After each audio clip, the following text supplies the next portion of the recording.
Welcome to another edition of the It's Cavalier podcast. It's your boy Mack, and tonight our Cleveland Cavaliers took on the Chicago Bulls for the second time this season after getting the past several days off after their game in Paris against the Nets. They entered the game 22-15 and as the fourth seeded team and winners of their last four games. Chicago, meanwhile, entered at 19-22, which is good for ninth in the Eastern Conference. Look, these are two teams heading in two very different directions. Cleveland, despite its woeful injury luck, for those of you who may be living under a rock or just started watching, has racked up the ninth most games due to injury this year, with 110 total games lost due to injury. Yet despite that, they have managed to climb the Eastern Conference standings. A pretty damn impressive feat considering the level of talent they are missing in both Darius, Garland, and Evan Mobley.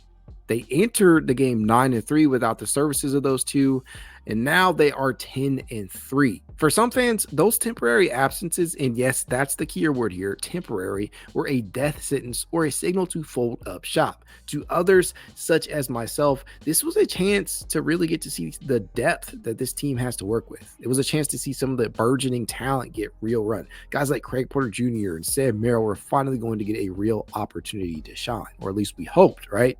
In the case of Merrill, he has quickly become one of the game's best shooters. It doesn't matter where it's coming from or how it's taken. In the corners, he's money. Pulling up, he's cash. Catch and shoot, he's your man. But where he's perhaps most proficient is when he's coming off of screens. Merrill is knocking down a blistering 42.5% of his triples and has knocked down 51 total in just 23 total appearances. That's over 2.2 per game, folks. He's as close to a flamethrower as it gets for this team, and it couldn't have come at a better time. He is now completing a staggering 46.3% of his catch and shoot triples this season on 4.1 attempts. He is proficient from all over when taking the triple, but where he's at his best is from above the break, where he's attempted 97 total shots, making 39.2% of them. If you get him the ball above the break, he is likely to cash it. It's lovely. In the case of Craig Porter Jr., he has typically been very productive when he gets real run, but that's the thing. He isn't seeing time regularly in areas where he probably should. When CPJ plays 10 or more minutes, he is averaging 10.6 points, 3.8 rebounds, and 4.6 assists. He is also completing 50.3% of his field goals on the season. That, to me, that screams backup point guard.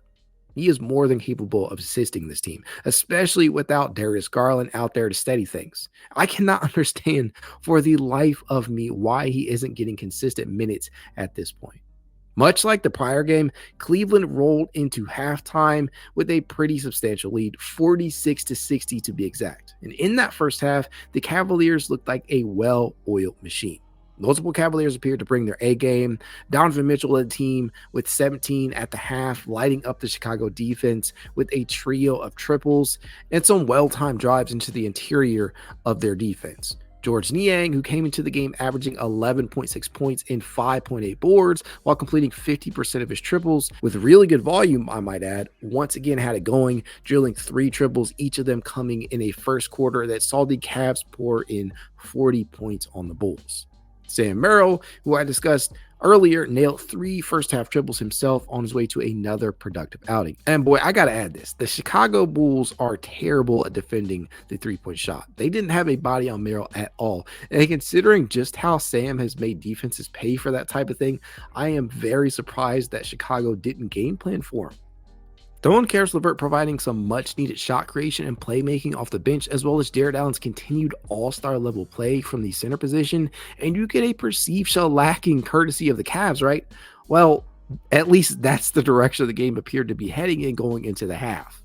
It was very similar to the Brooklyn game in that regard, in which Cleveland led 54-34 entering that halftime.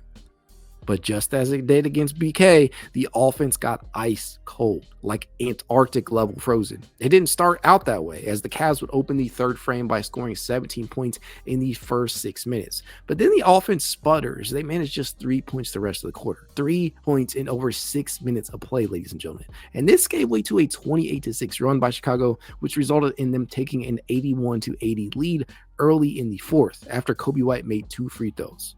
The crazy part?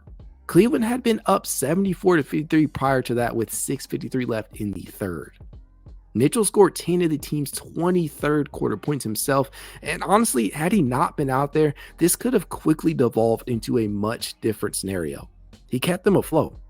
Overall, they shot a combined 36.4% in the third on an atrocious 21.4% from three-point distance. And the thing is, it wasn't like Chicago was clamping them up defensively. Cleveland honestly had some really good looks, but the only thing they were shooting was themselves in the foot. I watched the likes of Isaac Okoro, Dean Wade, Max Strus, Caris LeVert, and George Niang. Lord, especially Niang, clinked shot after shot off the rim. Hell, there was a stretch in which Niang just appeared to miss 3 or 4 shots in a row, and I was beginning to pull my hair out. Now, here's the thing. With 3:44 left in the third, with no true point guard out there, and Donovan Mitchell subbing out of the game to catch a breather, and Max Strus subbing in for him, JP Bickerstaff put out a lineup consisting of Caris LeVert, Sam Merrill, Max Strus, Niang, and Tristan Thompson, who we're going to talk about in a bit. And yes, before you say to yourself, well, Mack, Caris LeVert can function perfectly fine in spurts as the lead guard. Believe me, I get that. I really do. I'm a huge fan. He lined up wherever the Cavs have needed him to since being acquired. I understand that. But you're telling me that you can't find a few minutes for Craig Porter Jr. in this type of situation when your team is shooting poorly and there isn't a lot of orchestrated offense occurring? Come on. Like, really? Maybe it's just me, but I thought the Cavs could have really used a change of pace and a little burst off the bench that could have come in the form of Craig Porter Jr. I don't know. Just a thought, but maybe it's just me. Now, playing devil's advocate here, there isn't a ton of lineups you can put Craig Porter Jr. out there with, especially when you don't have a ton of depth at the big positions. The 4 and 5 rotation right now is basically Dean Wade, Jarrett Allen, George Niang, and Tristan Thompson until Evan Mobley comes back. If you are trying to get Jarrett Allen a breather, you only have one real option at the back of 5, and that is Tristan Thompson. And if Niang isn't shooting well, there isn't so much shuffling you can do to change things up. CPJ doesn't particularly shoot the 3 ball with a ton of volume either. That is another thing working against him. He doesn't reliably space the floor yet, and I wonder if that's one of the reasons JB doesn't play him. There's also the two-way eligibility aspect to it as well. But based off of JB's post-game comments after the Nets game, I thought maybe this would be an opportunity for him. But no, it was another DNP coach's decision. The ball had energy and electricity to it. Even without Donovan Mitchell on the court, the Cavs tried to use a bevy of off-ball and stagger screens to free up one another for good looks, and they got them, right? They just couldn't knock them down. And Chicago really capitalized on that. And credit where it's due, right? The Bulls got some really good production out of a number of their players in that third frame. Ayo Dosunmu, Nikola Vucevic in particular, as they combined for 19 of Chicago's 31 third quarter points. They also locked in a bit more defensively, no doubt in large part to players like Ayo and Alex Caruso, who remains one of the league's better two-way players thanks to his tenacity on defensive end, as well as his ability to knock down the 3 ball. And just for your information, right? FYI, Caruso is knocking down over 41.6% of his triples this season. That is a player I love to have on this roster. Alas, the Cavs suffered through that slump and entered the latter stages of the game trending in the wrong direction. At one point, they had missed 12 of their last 13 shots. Thankfully, they snapped out of it as Donovan Mitchell got reinserted at the start of the fourth, and Cleveland was able to right the ship. They were able to cool down Chicago and held them to just 14 points in the fourth and final frame while scoring 29 points of their own. Dean Wade caught fire at the right time as he knocked down 3 triples in the fourth. And boy, oh boy, could it have come at a better time from him. Wade scored as many points tonight as he did in his last 4 games combined. If they can get him going, it would be big. Honestly, just huge if they can get him going. On the season, he is averaging 36.8% from three-point distance. And for him, we've always known that he could stretch the floor. It's just always been a matter of confidence, it seems. If he gets a window, he needs to pull the trigger, and lately it just hasn't seemed to be the case with him. Dean actually ranks number 1 as a wing stopper according to B-Ball Index, by the way. That's ahead of guys like Herbert Jones, Haywood Highsmith, Alex Caruso, and Robert Covington.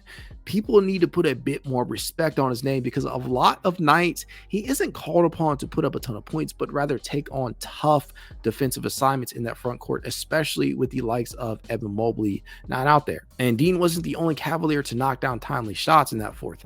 Caris LeVert also put in work as a shot creator and maker as well. He actually bailed Donovan Mitchell out a few times as the ball got loose. We needed his creation, and bro, there was no way you can look at what he's done this season and not be impressed. He continues to look like the sixth man of the year candidate most of us pegged him to be heading into the season. Now, Caris LeVert has averaged 18.4 points, 5.4 assists, and 4.2 rebounds in his last 5 games, and he is upping his three-point percentage as well. He is now up to 35.1% on the season as a whole. Donovan Mitchell steadied things, Jarrett Allen locked Vucevic down, and I might add that he finished with his 9th straight double-double. That's the longest streak of double-doubles in his career. And he is now averaging 1 on the season at 14.6 points, 10.1 boards, and a career best 3 assists. That might be the most impressive part. Things I loved from this game. The Cavs didn't allow a single Bull to crack the 20 points mark. Koby White, who has been having somewhat of a breakout season, I suppose, led the way with 18 points, but shot just 5 of 15 from the field. Dean Wade finally scored in double figures again. It had been 8 games since the last time he did that, and he has only reached double digits in just 5 games this year total. Donovan Mitchell finished with 34 points in what would become his 12th game of the season with at least 30 points. He is currently ranked 6th in the NBA at 28.1 points per game. The Cavs took 57 total triples tonight. That's the most in franchise history. The previous high was 52 in a 144-99 victory over the Toronto Raptors back on December 26th of 2021. The Cavs drilled 22 in that game. They knocked down 20 in tonight's game. Also, the Cavs are 4-0 all time when taking 50 or more triples. Maybe they've cracked the proverbial code. Jarrett Allen continues to dominate the offensive glass. The 3.5 offensive rebounds per game he is currently averaging is the highest mark of his career to date and also ranks 2nd in the NBA behind Clint Capella. He is a big reason why the Cavs rank 4th in second chance points. He has been attacking the glass like a ferocious beast this season. And last but not least, over the last 13 games, the Cavs bench ranks 4th in scoring at 46.5 points per game. You love to see it. Things I hated from this game. Number 1 is obviously the continuation of a familiar narrative. Craig Porter Jr. cannot crack this injury-ridden Cavs rotation, and it saddens me, but I understand to a degree. I just got to remind myself that the future is in good hands with him, and he's still just a two-way player, right? Also, Mack, Strus, and Isaac Okoro shot a combined 1 of 12 from three-point distance. Now, obviously, Strus is dealing with some knee soreness, and we weren't even sure he would play, to be honest, and I can look past it. I'll look past it just because of that. In the case of Okoro, I feel torn. On the one hand, we clamor for more volume from him on that three-point shot, and to be fair, he has taken 11 over his last 2 games combined. But on the other hand, you gotta knock it down too. You can't become a respectable shooter without first and foremost doing that. He's shooting 35.1% from distance this season. Hopefully that number rises. Now, in other news, you might have noticed that Cavs center Tristan Thompson was sporting a new number, or rather a familiar one. That's right, Double T has been given his old number 13 back. Thompson came into the league wearing number 13 when he was selected with the 4th overall pick in the 2011 draft by Cleveland. He went on to wear that specific number for 11 seasons, 9 with the Cavs over the course of 619 games. And thanks to the retirement of Ricky Rubio, who had laid claim to it in his absence, the number was once again up for grabs for Thompson to take over. And in other words, it was returned to its rightful owner. Thompson is one of just 7 players to wear number 13, but is perhaps the most well-known to Donna. And honestly, when I think of that number in relation to the Cavs, it will always be Thompson that I picture, pulling down offensive rebounds and switching out onto the perimeter against the Warriors in those finals runs, or throwing down thunderous dunks off of LeBron James and Kyrie Irving lobs. And more recently, being the veteran presence for a very young Cavs team. I hope Tristan Thompson retires a Cavalier. I sincerely mean that. Also, we got a bit of positive news as it's been reported by numerous media outlets that Darius Garland got the wire holding his jaw together removed. He has been cleared to resume basketball-related activities. And according to Chris Fedor of Cleveland.com, Garland wasn't permitted to do any kind of physical exertion, with team doctors wanting to keep his heart rate from going up. It's also been reported that he will likely need at least 1 week to get back into playing shape after such a lengthy, restricted absence. And apparently, Garland is targeting a return before the end of this month. Cleveland has gone 10-3 during the combined absences of Darius, Garland, and Evan Mobley. That's tied for the second best record in the league during that stretch with the Boston Celtics and Denver Nuggets. The only team with more wins during that stretch is the Utah Jazz, who have seen a recent surge thanks in large part to the inclusion of former Cavalier Colin Sexton into the starting lineup. You love to see it.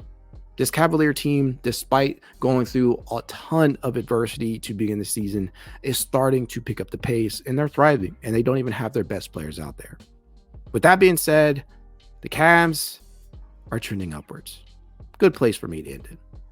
If you'd like to reach out to me, you know how you can. It's Cavalier_pod on Twitter, TikTok, Instagram, YouTube, and more. If you'd like to be added to the It's Cavalier Discord chat, you know what to do. Leave a rating, leave a review, send a screenshot of said review to itscavalier53@gmail.com, and I will send you an invite.